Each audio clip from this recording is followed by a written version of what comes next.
Hey, how's it going? Before I get started with today's video, I just want to remind people who are on my Patreon that tomorrow, Sunday, is going to be another interactive live stream. That's where I go on live stream for 2 or 3 hours and I take your questions live on the broadcast. So for those Patreon subscribers, remember it'll be tomorrow. I'll post the announcement later today, this afternoon. And if you're not a member, please join, and I hope you enjoy it. So anyway, with that out of the way, there was this very interesting article in The Soccer.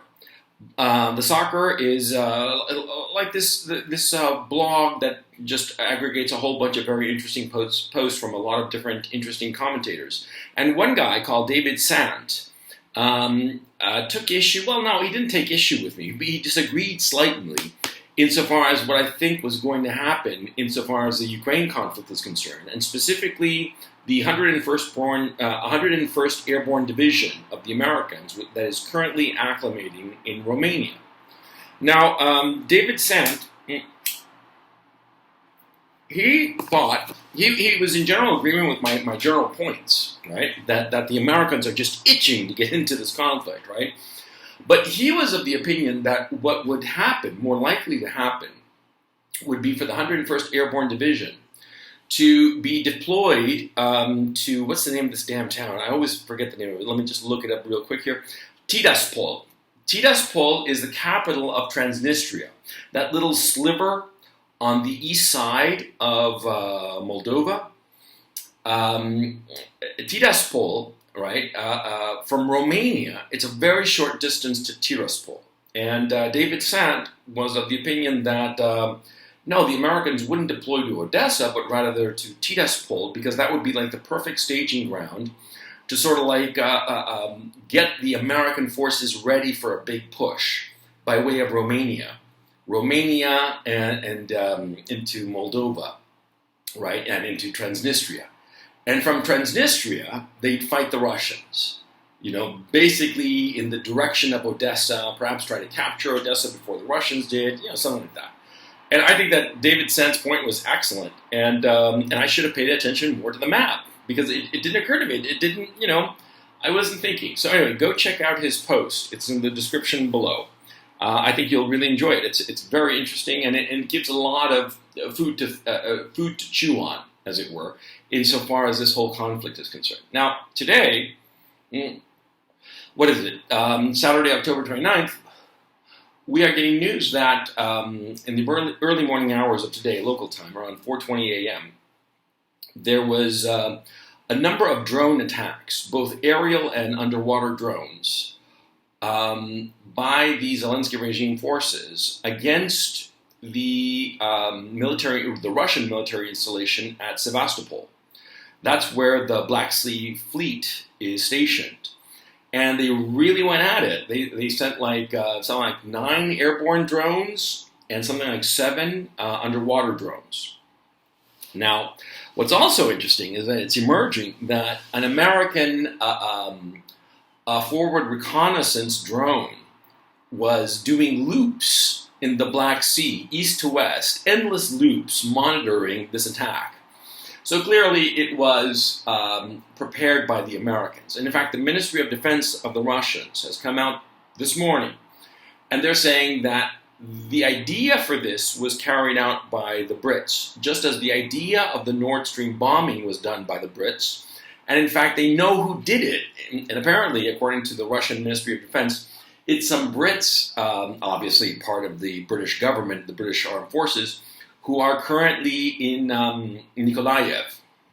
Oh boy, if I were them, I'd find a newer location, man, because the Russians are going to hit you hard if they haven't already. But anyway, the point of bringing this attack up is, you know, you see how we're getting to a point where the Americans are just, they can't help themselves. They want to get so involved in a head-to-head conflict with the Russians that they are carrying out these attacks. And yeah, sure, it might have been the idea of the Brits, but the people who actually carried it out were the Americans. And so far as what kind of drones were used and that sort of thing, I, at this time, do not have the information for that. Apparently, the drones were, all in all, unsuccessful, although there was some fire, some oil fire. Clearly something was hit. in Sevastopol. The Russians are saying, oh, it was no big deal, no big deal. They tend to do that. They tend to minimize their own losses or casualties. They never tell a lie, the Russians, at least the Ministry of Defense and the Ministry of Foreign Affairs. What they will do is they will tell the truth or they will omit some information. And reading the printout from the Ministry of Defense, they neglected to mention if any of their big ships there had been hit or anything of that nature. But they said that just only like a couple of these drones had gotten through. How much actual damage was done remains to be seen. And I actually don't have a problem with them not revealing all of their losses. It would be irresponsible to give that kind of intelligence, just make it publicly available. So that I don't have a problem with. What I do have a problem with is outright lying, which is what the Zelensky regime invariably does. And now they're like making a to-do about this attack, and it's, and Crimea is about to fall practically. It's just absurd. A few drones isn't going to make a difference in this conflict, okay? Unless they're Iranian drones. So anyway, my point, and it's a very serious point.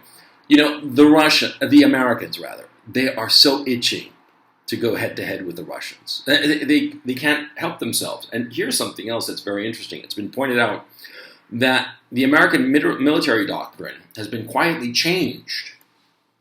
And now they ascribe to themselves the right to use nuclear weapons as a first strike option. Now, this is actually serious. See, the Russians, they're very clear about it. They will never use nuclear weapons except in two conditions. Number one, that as a retaliation for a previous nuclear strike. And number two, if the state of Russia itself directly is under threat. I mean, like armies on the doorstep of Moscow kind of thing, okay? Which is reasonable. It's a reasonable doctrine. And the Americans, for decades, following Ronald Reagan's famous dictum that no one can win a nuclear war, the Americans have always had the doctrine of retaliatory strikes only, that they would never initiate a first strike. But just now, they've changed, 75 years of doctrine. And nobody seems to be talking about it. Nobody seems to be noticing. Except, of course, the dissident people such as myself, and Zero Hedge had a big piece on it. That's how I learned about it, as a matter of fact. Now, the Americans, the American leadership class, they know the score insofar as here in Ukraine is concerned. Every offensive, day by day, that the Zelensky regime tries to carry out is weaker and weaker. And the Russians, they've announced that they've filled up their conscription numbers, and they also have an additional something like 60,000 volunteers. So they have 1/3 men who've joined up, and they've said that the call-up has ended, and they're going to process these people and get them into their positions. And it's pretty clear that the Russians, come late November into early December, when the ground has hardened here in Ukraine, they're going to make a big, big push. The issue is, are the Americans going to make a big, big push? Because they're itching to do that. And something else that's come up in Politico, of all places. Politico is reporting that some analysts have been saying that the American military is extremely weak, which isn't surprising. I mean, the mandates for that substance that people had to take, a lot of the best soldiers of the Americans quit over that mandate. And the soldiers that they have, and I've gotten some testimony, actually it was really interesting, in the Patreon last week, as a matter of fact, there was one American veteran who was on, and he was telling us about the conditions, the woke culture in the Army, and that it was out of control. I mean, really, crazy. And that he had apparently a MTF person who was their sergeant, and insane Caligula levels of insanity in the American Army. And so if Politico is reporting that the American Army is considered quote-unquote weak, then, they're not up to the job. Okay? And so I think that the American leadership class either, number one, doesn't understand how weak the American military is and is going to be sending these men to a slaughter, or number two, they know exactly how weak they are and they are counting on them being slaughtered so as to provide the motivation and the excuse to just ramp up all the way to 11 an American war against the Russians. I mean, the Americans, they don't know when to quit. And I see so many of these, so many veterans on YouTube who were in Iraq or Afghanistan. And they act so arrogant and they talk so dismissively of the Russians, that the Russians can't do anything, that the Russian army sucks, it's a stalemate, blah, blah. Okay, if it's a stalemate, riddle me this, Batman. Why is it that if it's a stalemate, the Americans have to go in? If it's a stalemate, then, it's just going to grind on, or eventually the Zelensky regime forces are going to take over, right? I mean, if the Russians are such crappy soldiers, it's just a matter of time, right? And these 1/3 men who are going to be thrown in, they're going to be thrown into a meat grinder, right?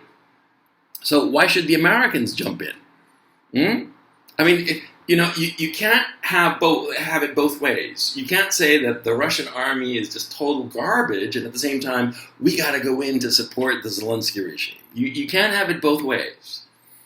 So anyway, that's the propaganda spin of the narrative. That the Russians suck, and they suck so bad that the Americans have to go in to do the job. And from other data points, you're seeing that the Americans are just not up to the task. And this attack on Sevastopol in the Crimea, on the Russian fleet there, what's that? That's a provocation. That's just trying to up the ante. The 101st Airborne in Romania, David Sant is absolutely right. In Tiraspol, that would be the perfect target for them. And by the way, I looked at Google Maps, and the distance from Tiraspol to Odessa by the highway is 104 kilometers. So it makes a lot of sense. Yeah, David Sant, hats off to you. I think that your idea is much better insofar as an American deployment in this situation.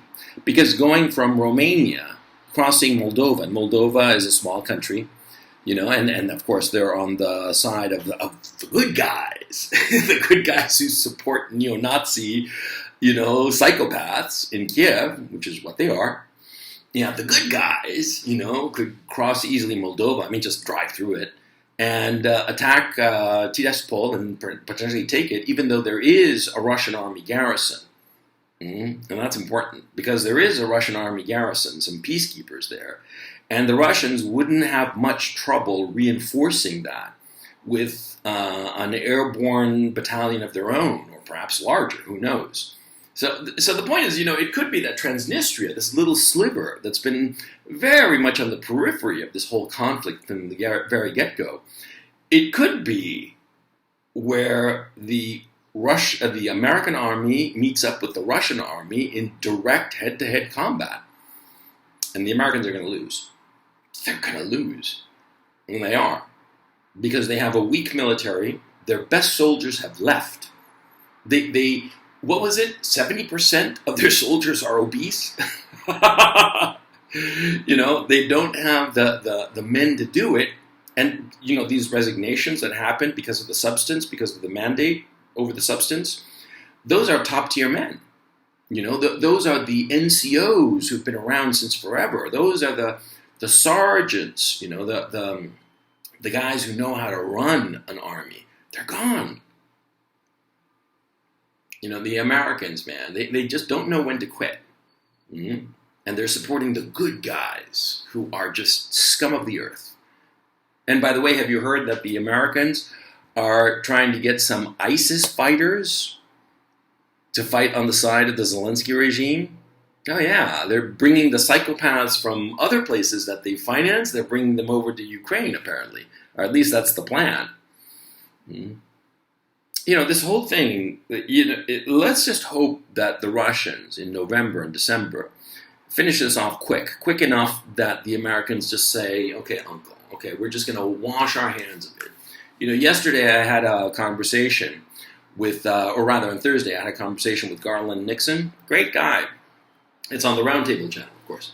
And I had this conversation with him, and he was pointing out, that this is what the Americans always do. When they support you, and then when they realize it's a lost cause, they just like, oh, gotta go, I gotta do, bye, and they just walk away.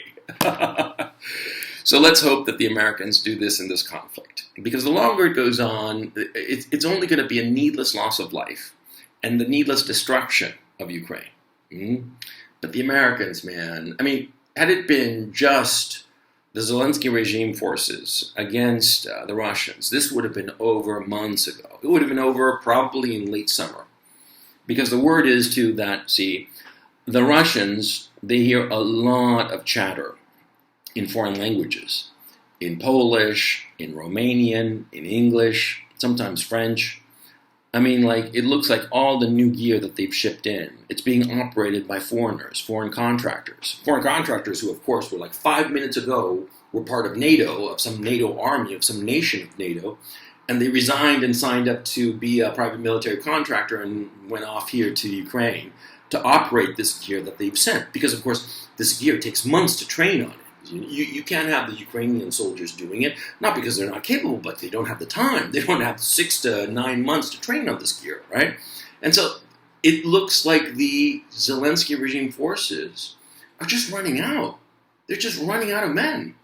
And were it not for the false hope that NATO has been giving them, the Zelensky regime forces, the armed forces of Ukraine, would have given up months ago and would have saved countless lives. It's reputably estimated at this time that something like 125,000 Ukrainian soldiers have been killed in action, and an additional 175,000 are wounded, incapacitated. That's 300,000 men that are gone. Okay? 300,000 men for nothing. I'm just hoping that this all ends quickly. But anyway, I thought that you should know what's been going on. Yeah, the Americans want to get in. Oh boy.